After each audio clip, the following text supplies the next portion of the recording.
All right, we're recording. Hey everyone, welcome to Real Women Real Estate episode 25. Woo woo. Woo woo. Y'all, this is 25 episodes. I need a little bit more energy. Woo woo. Woo woo. Thank There you. you go. Thank you. My name is Ebony. I'm Kimberly. I'm Courtney. And we have a very, very special guest. Not gonna lie, we kind of stalked this guy. But I'm so happy he's able to join us. We have the investor, if you follow him on Instagram, Mr. Chris Senegal. But before we get into him and introduce who he is, we gotta give you guys a quote of the day. When one door closes, buy another one and open it yourself, by Anonymous. Courtney, this quote is so you. I can tell you picked it. I love it. Thank you. So as I was saying, our special guest today is Mr. Chris Senegal. He's an entrepreneur, a real estate developer, and a business coach. I'm underselling him, but listen, guys, he is formally educated as a civil engineer and a former day trader. His real estate career started by investing in flips and rentals, but his focus has grown to investing in disinvested communities. His company, Invictus Development Group, has embarked on its first revitalization project, which is a $3.8 million 14 townhome development in Houston. That is awesome. IDG focuses on large multifamily and mixed-use projects that bring market rate housing and jobs into areas that are primed for revitalization. Chris's portfolio is quite diverse. It includes business entities, a full-service commercial rail solutions business. Oh, wow, that's pretty cool. As well as a laundry list of community involvement focused on education. Chris, thank you so much for taking time to join Real Women Real Estate. Thank you for the invite. I appreciate it. Yeah, and don't be creeped out by the fact that we kind of stalked you. I mean, We really did. we really did. He's popping. He know what No it is. He's judgment, popping no right judgment. now. Yeah. All up in the DM, all of it. That's funny. So just to kick things off, we all follow you on Instagram. We've been keeping an eye on your career as you've been popping these last few months. But do you mind just telling us a bit about how you chose your path as a real estate developer instead of following the traditional real estate path of maybe just being an agent? Well, yeah. So I never really had a desire to be an agent. For me, it was I went to college for civil engineering. Got the corporate job. Didn't like it. So the first thing I was trying to figure out was like, how do I escape? How do I work for myself? What do I do? So I just kept reading books, and I read Rich Dad Poor Dad, and real estate just kept coming up, even though I was trading options at the time. And so for me, I wanted to get into investing right away because I saw that was a way where I didn't really have to trade time for money. I could leverage a contractor. I just had to make the right decision to pick the right property, invest some money, and put the money to work. And so that's how I got started. And I did that for a while. And doing fix and flip is cool. Owning rental properties is cool, but it's like I always felt like there was something bigger and something more to the pot, And what I started realizing is like everything I'm doing is a byproduct of something that someone else really had a vision for, right? So at one point, this property that I'm flipping was raw land and somebody built it. And somebody put these streets in and somebody did all this. And so it came to me and it made me realize that the person who actually did that part is the one that actually created all of this activity. And that's a developer. And so for me, that kind of became my focus. I just realized that, by 2013, that was about 5 years in, I realized that if we want to really control the narrative in our neighborhoods, if we want to do things bigger on a larger scale, somebody has to step up and be a developer versus just, the investing side or just representing transactions and facilitating transactions. You make money in every capacity of real estate. But for me, I would want to be more on the creation side. So that's how I got into it. That's crazy. So sidebar, we have similar, my original major was civil engineering. Oh, really? Really? My husband and I met at Xavier, and he was an electrical engineer because he hates it and he's done with that. And then I was civil engineer, and I learned earlier on than him that I did not like it. So I dropped the civil engineering and just finished in physics. But yeah, I thought that was interesting that was part of your background and your story. Mm-hmm. Yep. And then also, Chris, I just want to want to say how important it is what you just said, how important it is that we are developers as well. Right. In my former career, prior to what I'm doing in industrial automation, I worked for a pretty popular real estate software company. Not going to say the name, but what I will always come across is these like multi-million-dollar developments, these amazing things that are happening in cities all across the country, and we are not at that table. Right. We're not at those tables. And, you know, it's almost like the question becomes, number one, how are these opportunities coming about? And how do people that, you know, are ordinarily not given a seat at the table, how do we begin to step into that realm of developing real estate? So that leads to my next question is, what advice do you give your mentees or anyone interested in developing real estate? What do you give them as far as advice in getting started? Well, I mean, and it's bigger than real estate. You know, it's overall entrepreneurship. Anything that you're trying to do outside of working for someone else is get a mentor. You know, find somebody that's in the industry. Like, I can give you a ton of books to read. I can tell you a ton of YouTube videos to watch, but you shorten your learning curve a whole lot by just getting up under somebody that's actually doing it, that actually has experience, that's actually failed, that actually knows to tell you what to look out for. Because without that, you know, you're gonna take all this knowledge and you're gonna try to apply it on your own. And then when you apply it, sometimes you do things wrong. You know, you waste time, you waste money, you get frustrated, and you may quit. Whereas if you have the right guidance, the right person around you giving you the next steps of the process, it cuts out all of that. It shortens the learning curve a whole lot. I mean, you're gonna pay for it one way or the other. You're either gonna pay that mentor with either your time, your energy, your effort, or, you know, some type of value you bring to them, or you're going to pay for it on your own by bumping your head and not getting it right, you know, several times. And like I said, losing a lot of money in the process. So that's the best advice I can give. That's more important than the textbook answer of go study this, go do that, you know, make sure you take these steps, because everybody's in different positions. Some people may have money, but no time. Some people may have time, but no money. So you really have to get with somebody that can really assess where you are and get you to the next level. That's what you want to do. Yeah, I just wanted to say, like, the reason, to piggyback off you, Ebony, the reason people don't have a seat at the table is because it's expensive to be a developer. I mean, it's not something people can just wake up one day and say, oh, I want to be a developer. The entry space to that is quite expensive. Whereas an entry space to being in real estate, such as a realtor, I mean, it's pennies on the dollar, you know, in comparison. You know what I mean? So, you know, looking at what you did, some of your creative, like financing, you know, it involved crowdfunding. And talk about, you know, how you were able to enter this space, and talk about the financial implications of entering the development space and why you chose some of the creative financing, you know, that you chose, such as crowdfunding for your project. Okay, so the crowdfunding project is the most recent project I've done, which is not the new construction. That's actually a portfolio of existing rental properties. But for the first project, which was the new construction townhomes, for that, believe it or not, it probably doesn't take as much capital as you think. Break it down for us. I mean, because I'm probably one of the people that's in that group that thinks this is so expensive, and so break that down for us and kind of educate us on it. So once again, I'm gonna say this: it's not just about real estate. This is about anything you do. To be successful, you need three things.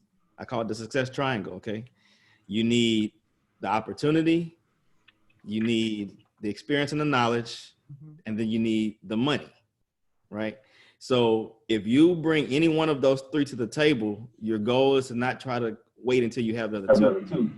Your goal is to go out and find somebody that has the other two, and it could be two different entities, right? So with my first project, where I was able to buy an entire block in 2013, the opportunity was brought to me. Somebody said, "Hey, I know this guy. He owns this block of property. His tenants are complaining, saying he's a slumlord. They think he's on drugs, and he's just out of it." So the opportunity came. So then I go to him and I meet with him, and sure enough, he's kind of bad off. He's burnt out on being a landlord. He inherited the property from his parents, and he's ready to get out the game, really. But he needed the revenue from the property because that was his lifeline, basically. So for me, having the opportunity and having some of the knowledge I knew creative financing, I offered him I asked him if he would seller finance it to me. So owner finance it to me without using the bank. Yep. And then he wanted a price that was above market. And this was like in Fifth Ward when absolutely nothing was going on there. And he wanted like $500,000. It's a whole block, but still, it still wasn't worth $500,000 because there was nothing, no activity. It was drug infested. It was an abandoned grocery store. But anyway, I agreed to pay him $450,000 for it, despite me knowing that was above the market value. And the reason why I agreed to that is because he owner financed it to me with 10% down. So now I'm controlling the entire block for $45,000. Okay. Now I had money tied up in other real estate investments at the time. I was flipping houses. So I didn't want to pull out my own $45,000 cash. I took an investor. I had an investor come in and put up $45,000. And then I paid them back like $50,000 when I finished my other projects. So I literally walked into that deal and was able to control the whole block without using my credit, without using the bank, without using my own money. So, so then what I did after that is there was some residents on the property, but they weren't really paying. So I converted everything over to single room occupancy for parolees. So people that have felonies that really can't find anywhere to live. You take a house that I could probably rent for $800, and then it's a 4-bedroom house, or it's 3 bedrooms and a living room. Put a sleeper sofa in the living room, rent out each sleeping area for $350, right? So now I'm making $1,400 off of the house that I could only rent for $800, and I'm able to take the revenue from that and pay him his mortgage payments every month, all right? So now I got the asset. Now I got cash flow coming from the asset. So it's good. So I can hold it as long as it takes and cover the taxes and everything until I see some sign of redevelopment in the area. Now, one of the reasons why I bought that particular property was because in Houston, Fifth Ward is like the last quadrant around downtown that had not been started revitalization. Everything went kind of counterclockwise around downtown. And so for me, it was like, okay, if I hold it long enough, as long as I can let it carry itself and pay for itself, I have time to figure out a plan while this redevelopment is coming this way. And so the next phase after that was when the construction actually started in the neighborhood after the development group that built City Center, which was West Houston. The same Midway Development Group bought 150 acres in the south end of Fifth Ward. And that wasn't completely random. Like I said, I studied the redevelopment plans and I knew that something was going to come to the area eventually. It was just a matter of time. So it happened faster than I thought. I bought it in 2013. That announcement came in 2016. So at that point, it was like, okay, now I got to figure out the next phase. How do I move into the new construction space? And I had no experience with new construction at all. So once again, it went back to that triangle, right? So I had the opportunity, didn't have the money for that big of a project, and I knew I needed to find the experience. So then I started looking for builders. So you're jumping, you're spitting, right? You're dropping so much knowledge. I want to just back up on some of the things that you said, right? So the first thing you said was opportunity came to you. And then you said you owner finance the property, right? So I just want you to kind of break that down for our audience that doesn't understand or doesn't know. Briefly, can you explain owner financing? Yeah, so usually what people think you have to do to acquire property is to go to a bank and ask the bank to give you a loan, okay? But I mean, the only reason the bank is giving you a loan is because you don't have the source of the funds to pay the seller because the seller wants all their money at once. Right. Well, if you can convince the seller to, in technical terms, carry the note or carry the mortgage payment or be the direct lender to you, there's no real money that exchanges hands except for what you give them as a down payment. They're agreeing to take whatever amount you agree to purchase a property from them for over time. So you're going to make payments to them. Just like you would do the bank. And they also have the right to foreclose on you if you don't make the payments. But it's just not a loan from a banking institution. So they become the bank and you took what you learned in Rich Dad, Poor Dad and applied it to this. Right. Yeah. Leveraging other people, leveraging other people's money, basically is what it is. And other people's assets, basically. And so from a title perspective, they're still on the title, but once you pay them all off in full, you are clear and rightful owner of the title of that property. No, it works just like a bank loan. Like you get a deed and they put a lien against it. They put a lien against it. Okay.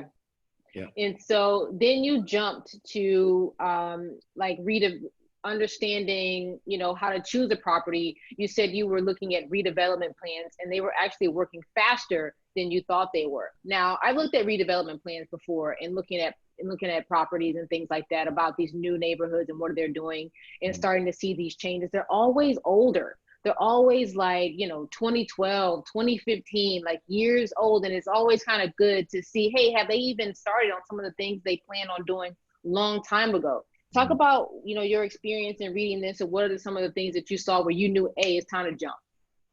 Okay, so you're right. So the city and usually like the urban planning and development department, if you go to any city website, they have those departments and they'll have a 5, a 10, a 20-year plan, right? And basically what the governments do is they go in and they allocate money to do infrastructure improvements. And their goal with the infrastructure improvements is to attract a developer to come in. So they'll have a plan to redo the sidewalks in this neighborhood, redo the streets, you know, do new signage, do new lighting or whatever, do new bus stops, whatever they feel like is going to make the area a little bit nicer and attract a developer. Sometimes it's a gamble, sometimes it pays off, sometimes it doesn't. But your goal is to go to those websites, look at those plans and just monitor and just see which ones seem like they're aligning. Go to that neighborhood and see if you see any new construction. Go to city council meetings or read city council meeting minutes to see if any developers have requested for what you call a variance, which is the change of a use of a property. You know, ride around and see if you see any signs that say coming soon, any type of development. All of those things that we usually pass up every day, those are very telltale signs of what's coming.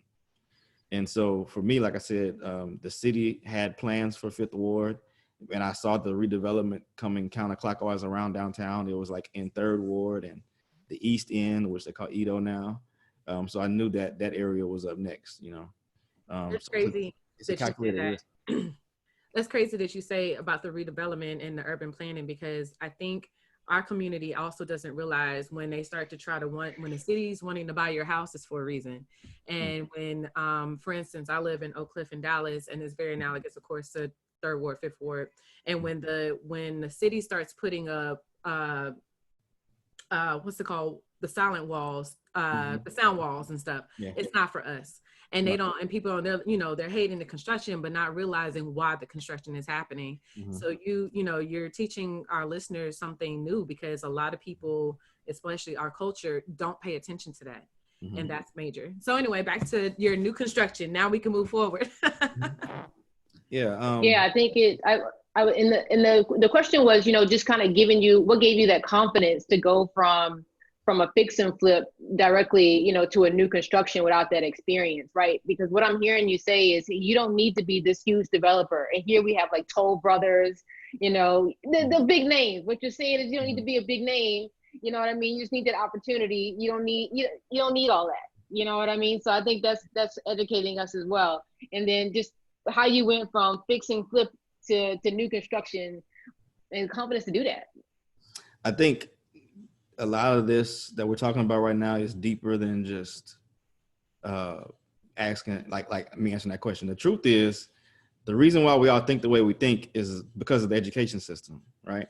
And the education system tells you that you have to study something for such and such a long amount of time, and then you have to get certified and you have to pass these tests, and then you have to go apply and somebody has to approve you to be able to do something. Right. That same system also tells you that you have to be right 90% of the time or more, or you're not the best. So when you add all that up, that's how we're conditioned. So, you know, but you look at a C student or maybe even a D student that still graduated, they're used to failing 30% of the time, 35% of the time. They're used to doing what they want some of the time. Kim raised her hand. And they get the same piece of paper at the end of the tenure as you, right? So when it comes to doing something new, I think about it like that. It's like, I'm going to fail some of the time, but I want to do something new. And I'm not going to let the fact that I don't know everything, or the fact that I haven't studied, or the fact that they're telling me I shouldn't copy what somebody else is doing, I'm not going to let that bother me, because that's not reality. In reality, I'm going to find somebody and I'm going to copy the right cat, and I'm going to just figure it out that way, you know? So, I mean, that's all it really takes. Yeah, you don't have to reinvent the wheel.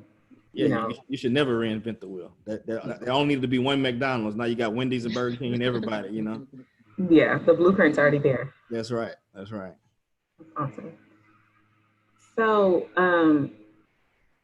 you posted something on Instagram. Going back, sorry, I'm a stalker. Sorry, but you posted something on Instagram about um, bringing people back to the neighborhood, and it really sparked me because so many times, like Kim said in Oak Cliff, I know so many people who, in Dallas refuse to move back to Oak Cliff. Mm-hmm. Like the idea of moving back to quote unquote the hood is seen, it's frowned upon. And so when people, start making money, they get married, they go buy a house, they go like north to the suburbs, or I'm guessing in Houston it would be like Katy or Humboldt. And so when you start talking about the idea of drawing professionals back, that's what you said on Instagram that just really like blew my mind, is drawing professionals back in to revitalize the neighborhood versus applying for like affordable housing grants, which you see a lot in developing in those kind of areas.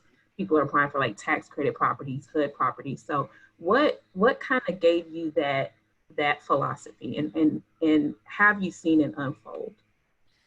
But I was just trying to figure out the whole gentrification thing, right? So it's like, what's missing? What are we doing wrong? And what are we not participating in?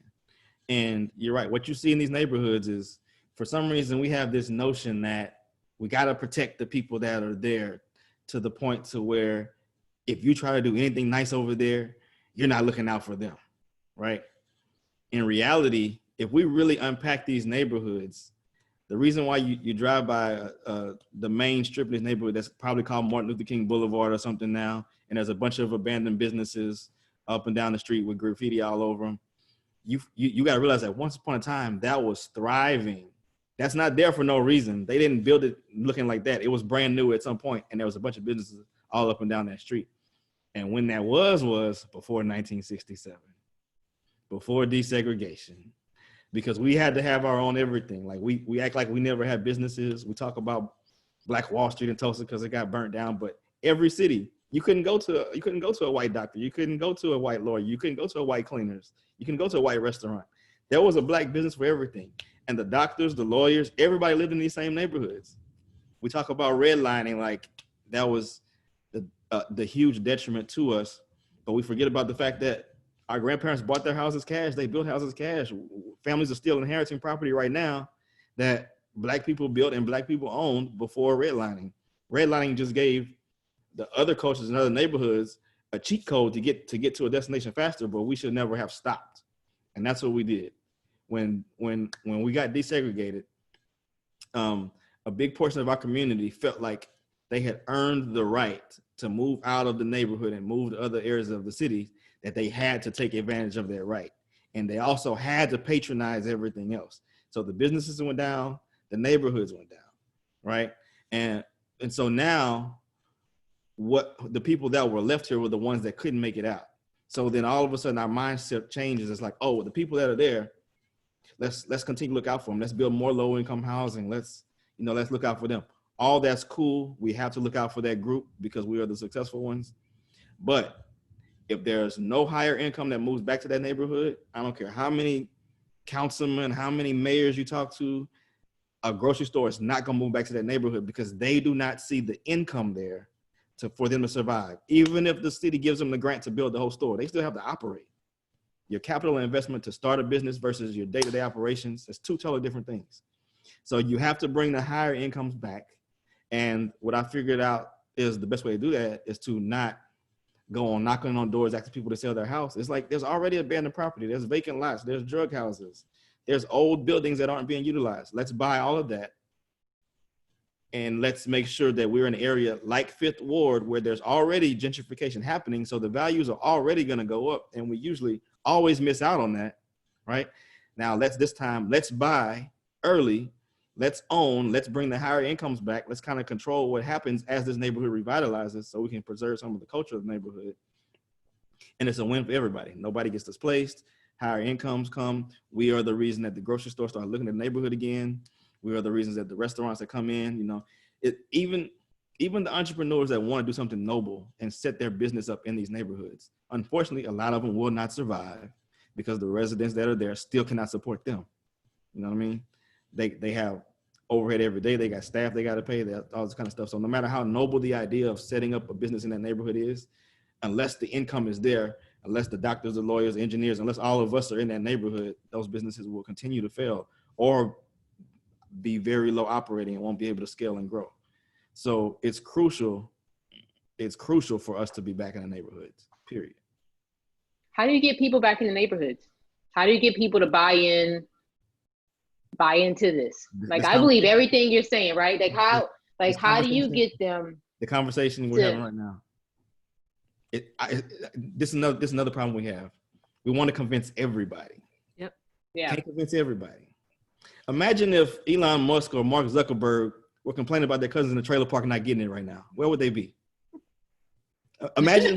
wait. Imagine if Sam Walton waited till everybody got it. Now he employs people from all low income demographics from all across the country. But imagine if he waited and he was frustrated because everybody didn't get it. We don't have to wait for everybody to get it. The few that get it, do it. And then everybody else benefits and they don't even realize why. Right? Right. Yeah. When I started building in Fifth Ward, all my houses sold before I finished them. The people that got it, Wowzers. got it. The people that got it, got it. So we spend too much time trying to convince everybody. It's never going to happen. True. And I, stalker moment again, read your, or we all read your, but Blavity. Yep, Blavity article. Yeah. And then, of course, I seen when you were on the news talking about it and they showed some of the residents that came back or whatever. And I thought that was really good. And I think the issue in our community as well is also people, we have the we have the Jefferson mentality. We got to be moving on up. And they don't realize or see that we could be moving on up into our neighborhood. So that's why with the whole love following your whole by the block, everything about that is exactly everything we're about. Yeah, and it has to be a formula to it, right? Because I'm not saying go buy in a war zone because the property values aren't going to go up over there. And not for a while at least. Yeah, but I mean, our idea of moving on up is to move to something that's completely established already, meaning the revitalization has already happened, meaning all the large value appreciation wave, we have missed it, right? And there's still some bad parts of Third Ward around Texas Southern, and people are just now starting to flip houses over there. And one of my friends said he went over there and he noticed 90% of the foot traffic for this open house was white. But this was still an area where we would have said it's rough, like it's still the kind of the hood. And so he said the curiosity got the best of him and he stopped one lady, after being there about an hour and a half. He's like, "Excuse me, ma'am, can you tell me what your interest is in this area?" And she's like, "Oh yeah, well, I bought my house in the Heights back in 2003 when the neighborhood looked like this. My property value has gone up $300,000. I'm about to sell that house and I'm going to do the same thing here." And that's the type of things we miss. We talk about moving on up. That's how you really move up. Right. Because you can do that 2 more times and pay for $1 million house cash. Yep. And we see it all the time. We see it all the time with just in, watching the real estate game, watching these people, buy and sell houses, and you look at who owns this property, you're like, wait a minute. What you doing over here? And they know the game. The game has already, been taught to them, and they're not afraid. I think that's another thing is that, we get so caught up in the media and what we see on social media and what we see on the news, and that's not reality. You really got to turn the TV off, put your phone down, and go get plugged into reality. I mean, let's be honest. If I'm from the hood and if I want to go hit a lick and go rob somebody, I'm gonna go to to the suburbs. You're not robbing the hood. Exactly. I'm going to the suburbs. Right. Same thing I say about the schools. They're not, I put this on Facebook plenty of times, especially for my friends that had the kids in schools. They got locked down. I don't have those problems. They're not locking down my schools. My kid is not getting, I don't have to worry about someone coming in and shooting up the school. Now, their education level might be a different concern. However, I don't have to worry about my kid not coming home then. And the great thing about Fifth Ward is there's some really high performing charter schools where the African male graduation rate is higher than a public school. And the college acceptance rate is higher. So you really don't have to worry about that either. And it's not, again, like you said, it's not for everyone. It's great, not everyone is going to move back over into their neighborhoods, and some people are going to want that lifestyle right then. And that's something that I've always told myself, it's cool to be in the hood. And you have some people that actually just really want to move back. And imagine this. two kids grow up next door to each other. One, same type parents with the same type of mentality, same level of job. One decides to go to college, get all the student loan debt, get a job, and the other one's kind of falls victim to the neighborhood and is still neighborhood doing the same thing. So the one that actually took all the extra steps to try to make their life better, when they graduate, the only reward they have is say, hey, go move to the suburbs. You can't move back to the neighborhood, even if they want to move back to the neighborhood, because there's no options for them. There's nobody building like what I'm doing here. So, I mean, we forget about that demographic. It's like we almost cater to the ones that have a more comfortable level, stand complacent than we do with the other group, when we need both of them. And we really should be rewarding those people and giving them an opportunity to move back if they want to move back. Yeah, no, it's absolutely true. I got hit this weekend. I'm not from the Bay Area, so it's a little bit different, but just listening to you, I mean, it all makes sense. You know what I mean? And wanting to reinvest back in my hometown, where I'm from South Park. Yeah. It was more. I had one of the greatest childhoods ever. I mean, all of my neighbors, we all knew each other. We just come out with our bikes and ride. I mean, it was safe. There was, you know what I mean? It was one of the greatest childhoods. I didn't know I was missing anything. If I was, you know what I mean? So I think that's spot on, right? And you're absolutely right. If people don't get it, you definitely can't sit around and wait for people to get it, and you definitely can't sit around and wait for people or convince them to get it, right? And just being a recent victim to a crime, I can definitely relate to that. They got me. They got me. But it's all good. I hate it for you. It's all good. So go ahead. To bring up your point today, because on your post today, when you talked about how generational wealth is not built through that was my generational wealth is not built through owning properties. Can you tell us your thoughts on that? Because we talk about generational wealth in the Black community all the time. And we also talk about systems all the time. Again, we have a lot of new listeners, a lot of new investors that listen to us. So explain why you don't think that generational wealth is just owning properties. Okay, just owning property alone does nothing but create financial freedom for you personally, right? I mean, we all see silver spoon kids, right? Kids of somebody that's really successful that squander everything, right? And real estate is no different. If you create this portfolio of rental properties that got all this cash flow, but you don't teach your kids anything about money, and you don't teach your kids the importance of managing it, and you don't have systems in place like property managers, like a deferred maintenance plan, a house only lasts 40, 50 years before they're like not even livable anymore. So how can you call that portfolio of rental properties generational wealth? There has to be a plan that says, okay, we're gonna have an exit strategy at a certain point if we're gonna sell them, or we're gonna completely renovate them so that they can last another 50 years. Or I'm gonna show you how to take the profits from this and invest it in something else. So it's all about the education. It's all about the planning that goes around that. Simply having the properties doesn't mean anything at all. One of the guys somebody commented on my post today, and they said that their grandfather had a whole orchard for like peaches and pecans, and he never realized that he was the biggest asset of that business. And they moved 9 hours away to the big city, and when he died, he left them this huge orchard that used to make millions, and nobody knew how to run it. Nobody had time. They didn't know who to hire. They sold it, and now the family's blown through all their money.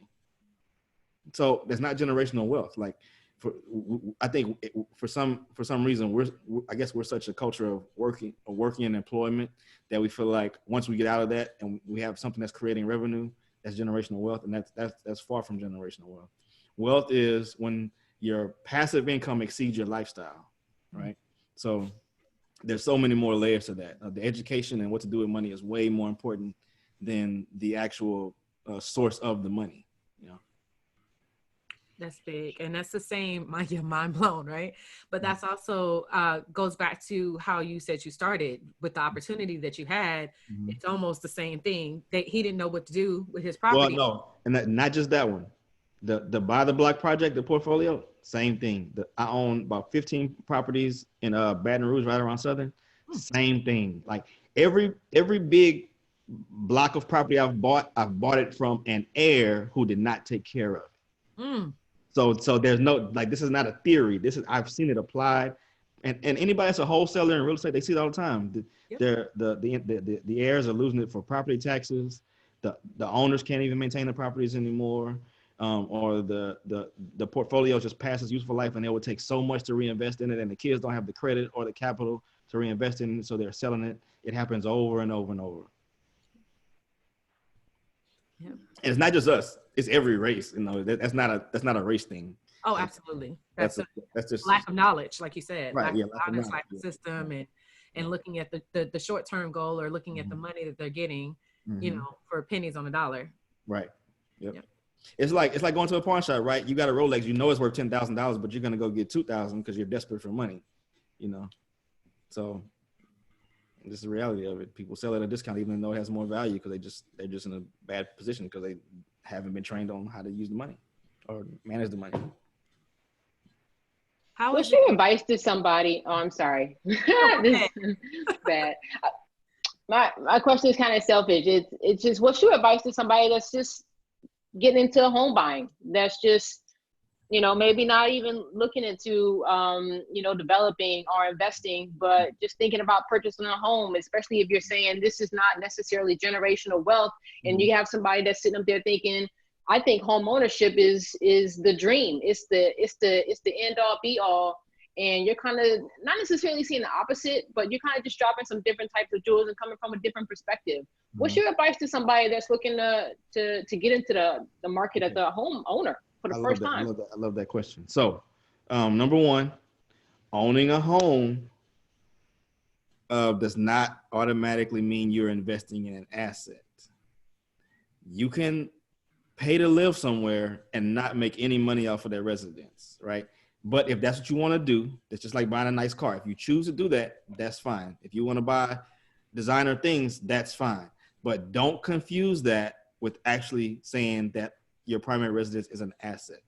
You have to look at what an asset technically is. It's something that makes more money for you than you put into it, right?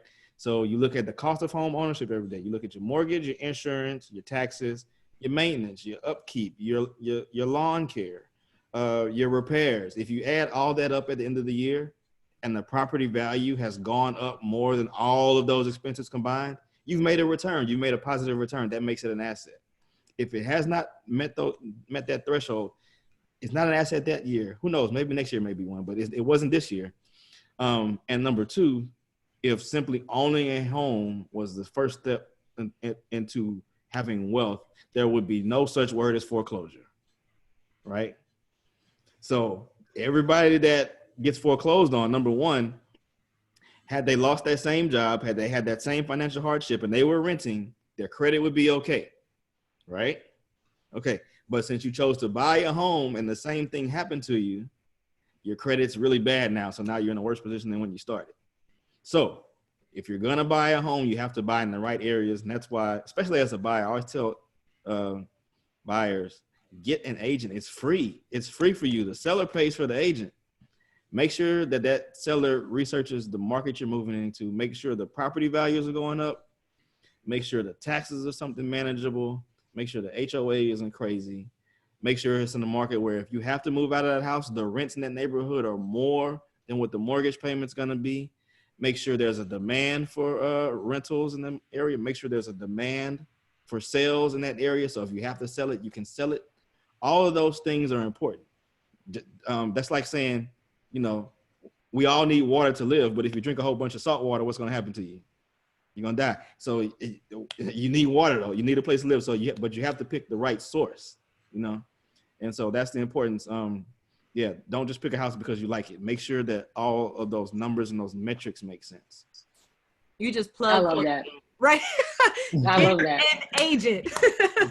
Yeah. It's free. No, I think it's big, and it's bigger than that. I think it's not just be an agent. You know what I mean? It's also don't just kind of put somebody where you want to be. And it separates a good agent for a bad agent. Mm-hmm. You know, don't educate people on the location. Know your market. You know what I mean? Don't just put some, bye, commission. You know what I mean? And not only that, you know, and invest. Invest as an agent. You are on the front lines of seeing these homes. You're on the front lines of seeing what's out there. And you're talking to wholesalers. You're talking to the Ebonies and the Kims. You know, you're talking to them. firsthand. And even as an investor, I tell people that might seem counterintuitive. If you are renting and you have an apartment or you're leasing somewhere, your monthly living expense is fixed. If something goes wrong with that property, you're going to call a landlord. You're going to go to property management to fix it for you. So if you're comfortable where you are, I actually recommend you go buy an investment property first. Stay renting, go buy an investment property, because now you're going to get all the same benefits, the write-offs, everything of owning real estate. But if something breaks in that rental property, you're going to buy one, of course, that's profitable. So the repairs are going to come out of your profits from the property. You're going to have value appreciation. You're going to have everything else without the headache of the unknown of what your living expense is going to be, or what it's going to cost you to own that home every month. Yep. Yeah, absolutely. Yep. We said that. So jumping in and skipping on, I just think it's so important for people to hear that, because there's so many millennials and just jumping into that market for the first time. It's really important that they hear that. Mm-hmm. And so just kind of switching gears just a little bit, you have this niche of just partnering with different businesses or purchasing existing businesses. And tell us how you choose the business and what's your end goal in these business. Tell us the type of businesses and how you're getting into this. So I always try to identify an opportunity where there's something that I can bring as a complement to an existing business, where they may have a certain level of success and they're trying to get to the next level, and I feel like I have something that I can bring to them, whether it's relationships, whether it's operations experience, whether it's something I can help them do strategically with the logistics of how they're running things. And then I'll either invest my own money or I'll go to somebody I know that has money, because of my brand and reputation. Now people are always asking me about opportunities to put money into things. So for instance, right now, I'm getting ready to close on a project in Third Ward, actually, on Emancipation. It's the old Wolf's Pawn Shop, but the guys next door have a gym, and the two buildings are attached. So they're at capacity with their gym. They have over 400 members, and they've only been in business for like 6 months, and they needed to expand. And so, I figured out a way to work with them, because they're, number one, they have great retention, they have great trainers, they have great exposure, they have a great brand. They just didn't have the capital to be able to move into the space next door. So for me, it was a great partnership. And not only that, the value I'm getting out of it is, instead of them leasing the space next door, I'm buying the building. So now I'm on that real estate. I got a built-in tenant in this business that I believe is doing very well. I'm gonna have a small percent ownership in the business, and now I'm gonna own commercial real estate on the revitalization corridor for Third Ward. So for me, it's not about trying to learn a new business. I want to partner with people that show they have expertise in what they're already doing. And it has to be something where if I want to get out of it later, I'll be in a position to help them, to where, like, if I want to get out of this later, by me helping them expand and grow their revenue, they can then go to a bank and get a business loan to buy me out. Kind of like how you did with the hair salon. I'm not sure if the audience knows that, but you purchased that, but at the end you ended up selling that hair salon back. It wasn't that you wanted to learn the hair business. It was it's a supply and demand thing. If any business you can get into that there's a proven market for it, and there's a clear margin of profitability in it, it's a business worth looking at, right? I know a lot of people that own McDonald's franchises that don't eat McDonald's, It's just one of those things.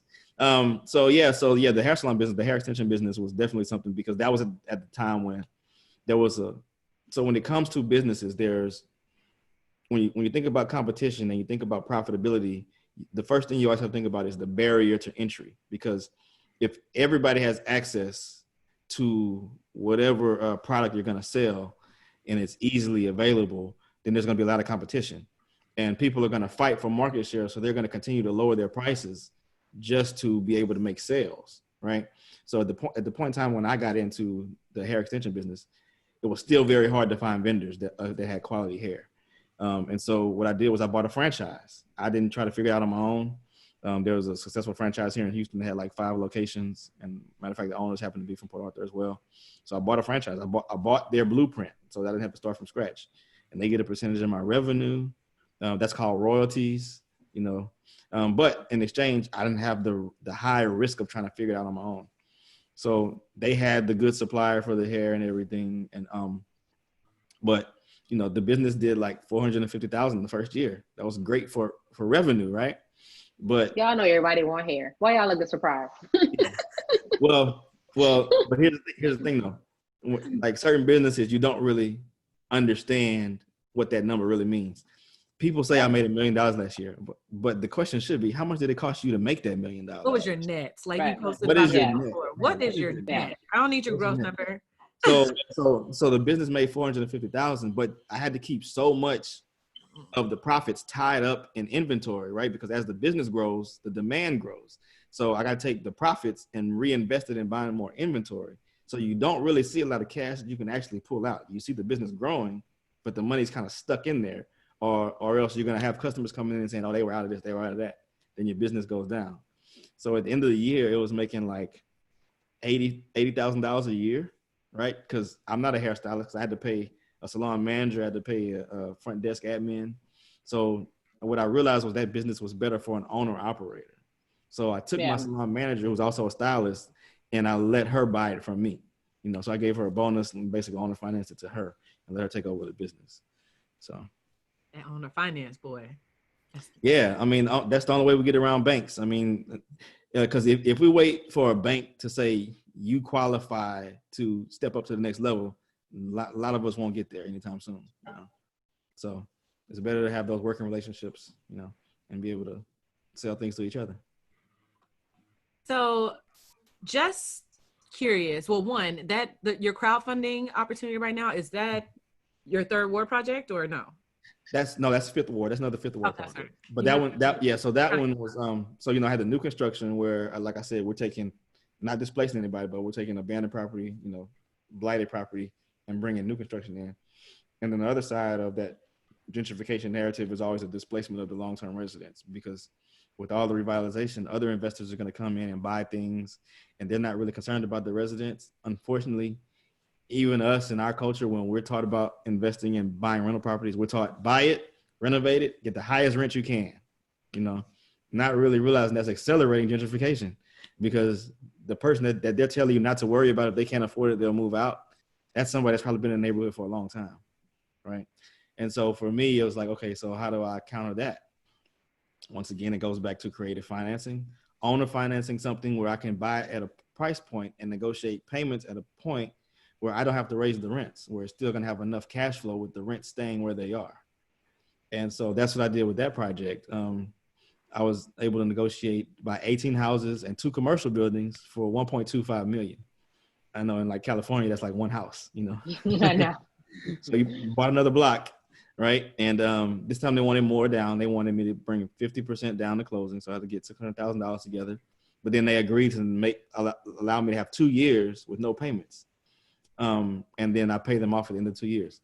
And the reason for that was I was telling them I need to reinvest in the property over the next 2 years. Number one. Number two, I needed to be able to create an accounting track record, because they didn't have a CPA doing anything. And I told them, you know, give me 24 months to reinvest in the property, get the commercial property back online, get all that revenue together, have the accounting records, and I can go to a bank and it'll be easy for me to get a loan for $650 at that point, you know, to pay you off. Right. And so they agreed. But yeah, so that project, when I saw that the cash flow is bringing in like almost $12,000 a month as is, and I had 2 years with no debt service on it, I was like, well, this is a good project to create a new blueprint for what we can do, because I can actually do a crowd fund where anybody that invests doesn't have to wait for a new construction project to be done a year or 18 months later. The second we buy it, we got rent coming in every month. So, you know, so I can stack up money to pay dividends out to all the shareholders and the investors. And so that's what I did. And this project, you know, it went really well. I took that from idea to fruition in about 2 months, and I launched the crowdfund. And the first 2 days, I raised like 110 grand, and I was like, okay, this might work. Pretty lit. Can people still invest? Huh? No, it reached the max. So the SEC, this tier of crowdfunding, is the only tier where anybody can invest, right? Any other type of crowdfund, or what they call syndication, is you have to be what's called an accredited investor. You have to be worth $1 million, or you have to have made 250,000 for the past 2 years in a row. So that excludes a whole lot of our community. Mm-hmm. But with this tier, anybody can invest, but only up to $10,000, and the most you can raise is $1,070,000. Mm-hmm. So the crowd fund hit $1,070,000 on the 10th. So can't take any more investors for that one. But it's gonna be a great project. Should do a waiting list. Yeah, well, yeah, definitely. I'm gonna do another crowdfund for a different project in Baton Rouge, so that's coming. That's awesome. Yeah. Baton Rouge. All right.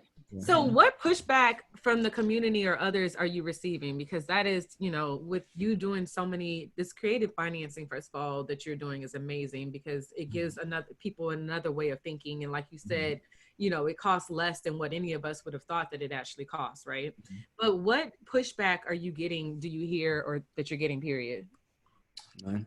Especially being a Black man in this genre, you're not getting any pushback. That is not even from the original people that are in Fifth Ward that are like, who this man coming up in here? You're not getting anything. Let me give you 2 examples. Okay, the first one is where I'm building a new construction at. There's a house right across the street. The kids are like 8 and 9 now.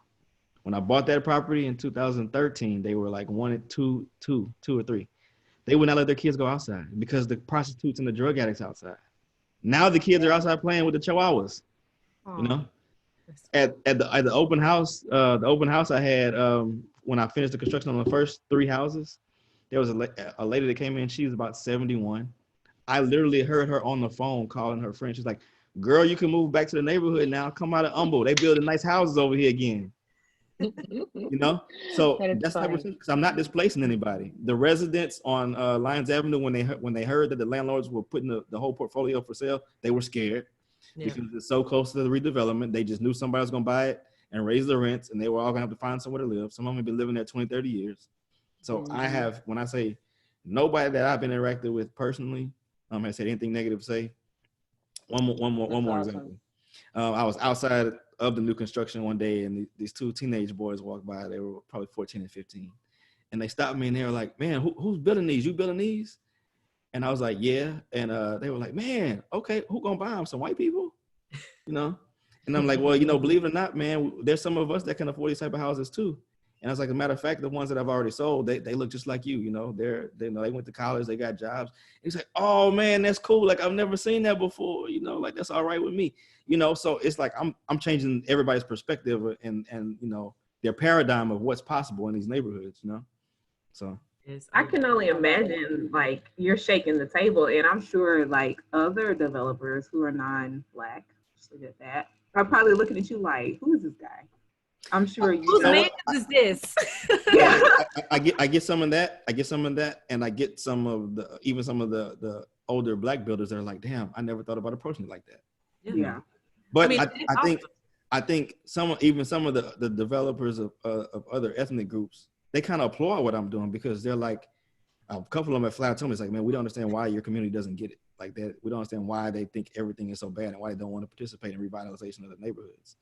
And they were like, we're glad that you're doing what you're doing and you're communicating with them and educating them on why it's important to do these things, So, and some of them, we think they're all racist. That's not it. They're in business to make money. And if we participate in it, they don't mind, what I'm doing helps them because the more comparable sales you have in the neighborhood, it helps everybody. Right. Exactly. So, yeah. So I just want to commend you on the organic growth that you're doing. Like I said before, I spent a lot of time on, just behind the scenes researching like tax credit developments and like seeing the fight for that money. And they're trying to recreate what you're creating organically. So that's awesome. Yes. We're not going to take up too much of your time. I know we got to let you get back here. We could talk forever. And I have a story about that too. So the Fifth Ward Redevelopment Corporation, I tried to reach out to them for years, and they were the ones that got like the grant money and the CDBG money, which is community development block grant money. And I was trying to talk to them, tell them about these ideas I have for these projects. And you go to these meetings and, they all have these grandiose ideas of what they want. And they are doing some projects, but they're hoarding their money, and it's like, I can never get in.